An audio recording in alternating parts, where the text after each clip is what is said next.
Assalamualaikum warahmatullahi wabarakatuh. Namanya adalah Amr bin Ash bin Wail bin Hisham bin Said bin Saham al-Qurashi as-Sahmi. Di antara jasa besarnya adalah ketika Umar bin Khattab mengamanatinya untuk menaklukkan Mesir, dan dia berhasil menunaikan amanat tersebut. Amr merupakan salah seorang pahlawan bangsa Arab yang sangat terkenal, sekaligus seorang politisi yang cemerlang. Terkenal dengan kecerdasan dan kepintarannya mengatur siasat. Sebelum memeluk Islam, kunyah Amr bin al-Ash adalah Abu Abdullah atau Abu Muhammad. Ia adalah seorang pedagang yang biasa bersafar ke Syam, Yaman, Mesir, dan Habasyah. Amr bin al-Ash memiliki bakat alamiah yang komplit, seorang penunggang kuda yang mahir, termasuk di antara kesatrianya kaum Quraisy, negosiator ulung, dan ia juga seorang penyair yang puitis dan fasih bahasanya. Tidak heran, mengapa orang-orang Quraisy mengirimnya untuk melobi An-Najasyi agar mengembalikan orang-orang Mekah yang hijrah ke Habasyah. Keislaman Amr bin al-Ash. Amr bin al-Ash masuk Islam pada tahun 8 Hijriah setelah kegagalan Quraisy dalam Perang Ahzab dan 6 bulan sebelum penaklukan kota Mekah. Saat itu ia datang bersama Khalid bin Walid dan Utsman bin Talha ke kota Madinah. Ketika tiga orang ini menemui Rasulullah Shallallahu Alaihi Wasallam, Rasulullah Shallallahu Alaihi Wasallam menatap ketiganya, lalu bersabda, "Mekah telah memberikan putra terbaiknya untuk kalian, umat Islam." Amr bin al-Ash mengatakan, "Pada saat Allah menganugerahkan hidayah Islam di hatiku, aku mendatangi Rasulullah Shallallahu Alaihi Wasallam. Aku mengatakan, julurkanlah tangan Anda, aku akan membayat Anda." Rasulullah Shallallahu Alaihi Wasallam pun menjulurkan tangan kanannya kepadaku. Lalu kutahan tanganku sebentar. Rasulullah bertanya, "Ada apa wahai Amr?" Ku jawab, "Aku ingin Anda memberikan syarat kepadaku." Rasulullah mengatakan, "Apa syarat yang kau inginkan?"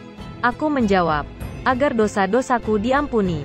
Kemudian Rasulullah Shallallahu Alaihi Wasallam bersabda, "Tidakkah engkau ketahui bahwa keislaman menghapuskan dosa-dosa sebelumnya?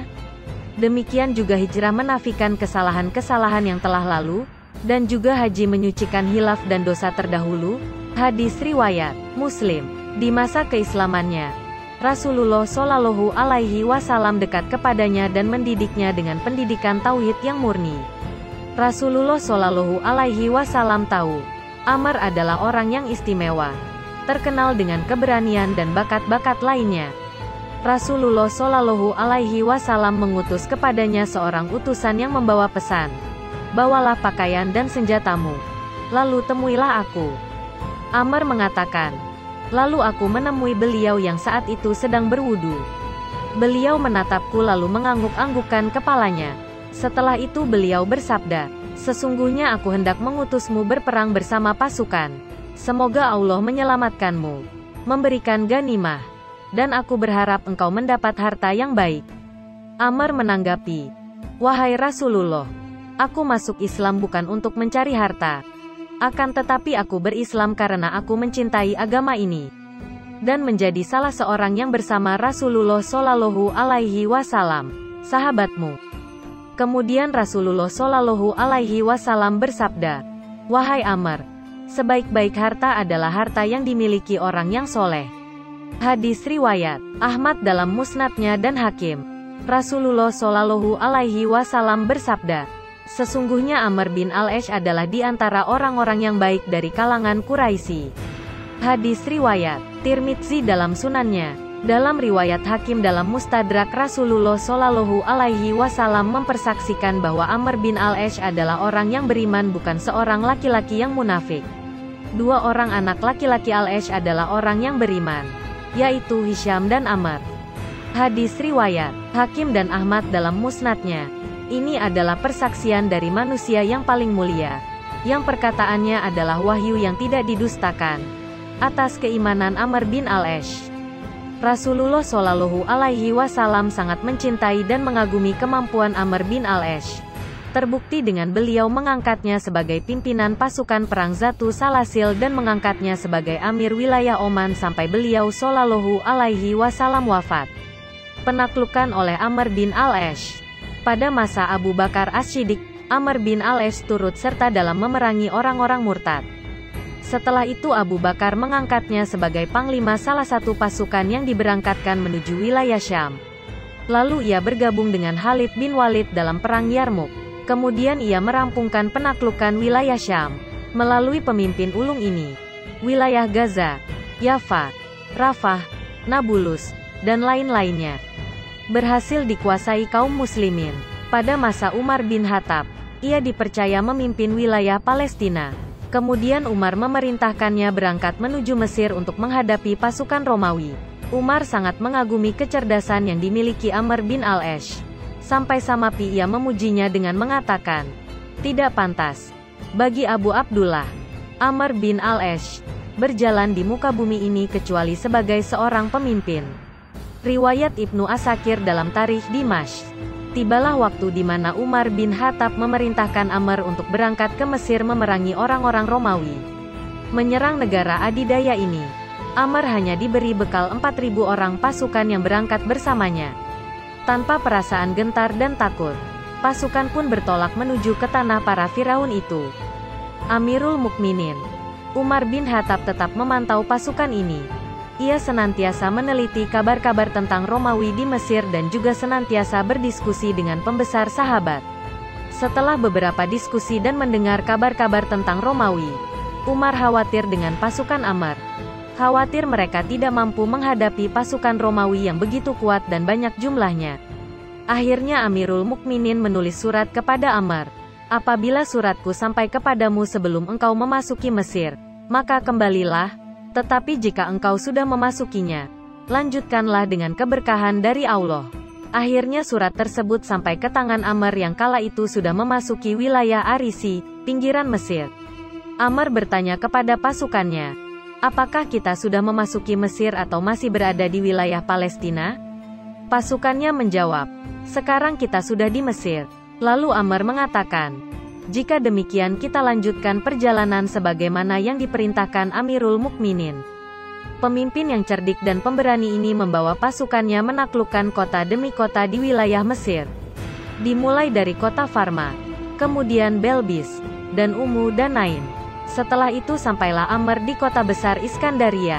Di kota ini terdapat 50.000 orang pasukan Romawi. 4.000 pasukan yang tenaganya telah tercurah dalam beberapa peperangan sebelumnya. Dengan gagah berani mengepung kota Iskandaria yang memiliki pasukan yang besar. Di tengah pengepungan, tersiar kabar bahwa Raja Romawi di Konstantinopel wafat dan digantikan dengan adiknya. Sang adik yang tidak banyak mengetahui tentang konflik di Mesir ini, memandang tidak ada celah untuk mengalahkan umat Islam. Ia memerintahkan perwakilannya di Mesir, Raja Mukokis, agar mengikat perjanjian damai dengan umat Islam.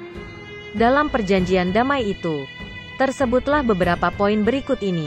Setiap orang menyerahkan 2 dinar. Kecuali orang tua dan anak-anak, orang-orang Romawi pergi dengan harta dan barang-barang mereka dari kota Iskandaria.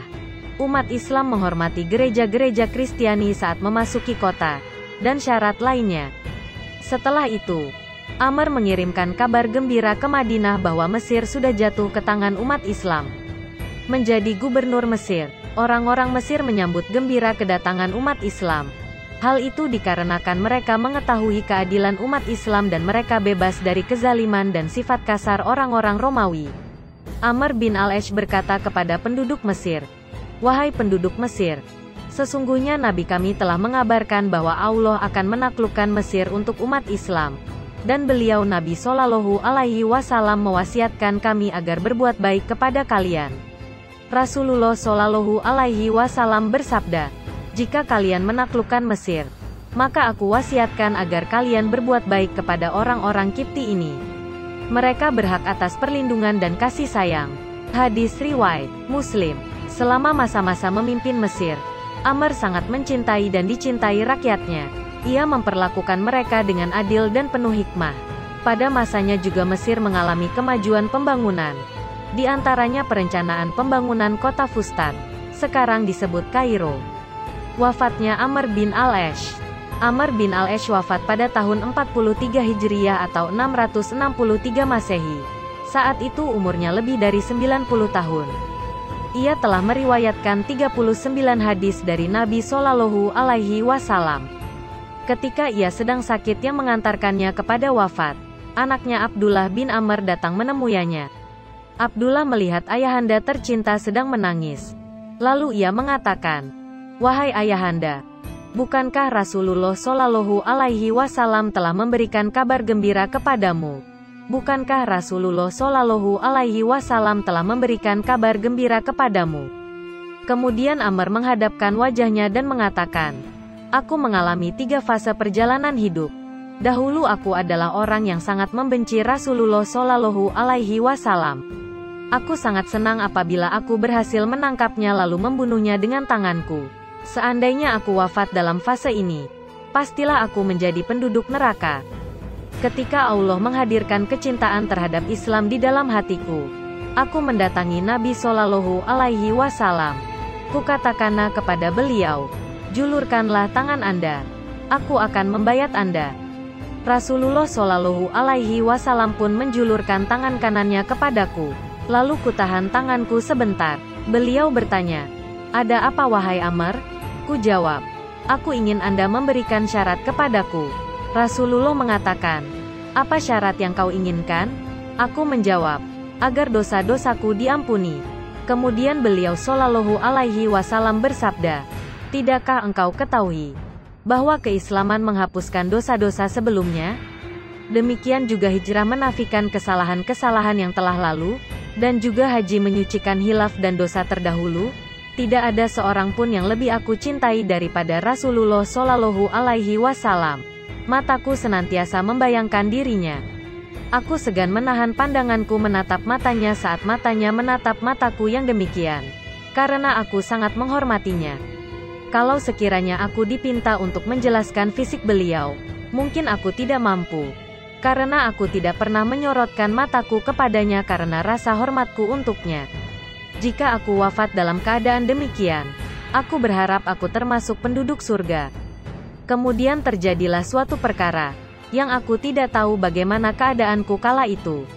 Tidak bersamaku angin yang berhembus, demikian juga api. Saat kalian menguburkanku dan kalian lempari aku dengan tanah pekuburan. Kemudian kalian berdiri sesaat di pemakamanku. Dan aku menunggu apa yang aku akan jawab dari pertanyaan utusan malaikat Rabku. Riwayat Muslim dalam kitab Al-Iman. Demikianlah Amr bin Al-Ash, seorang sahabat yang mulia, seseorang yang memiliki jasa besar terhadap penyebaran dan kekuatan Islam juga terhadap umat Islam. Seorang yang dicintai oleh Rasulullah Shallallahu Alaihi Wasallam dan para khalifah setelahnya. Semoga Allah meridai beliau. Terima kasih yang sudah menonton video-video kami. Semoga dapat terhibur dan menambah wawasan kalian. Maka dari itu bergabunglah bersama kami. Jangan lupa like, komen, dan subscribe dan nyalakan lonceng notifikasinya. Assalamualaikum warahmatullahi wabarakatuh.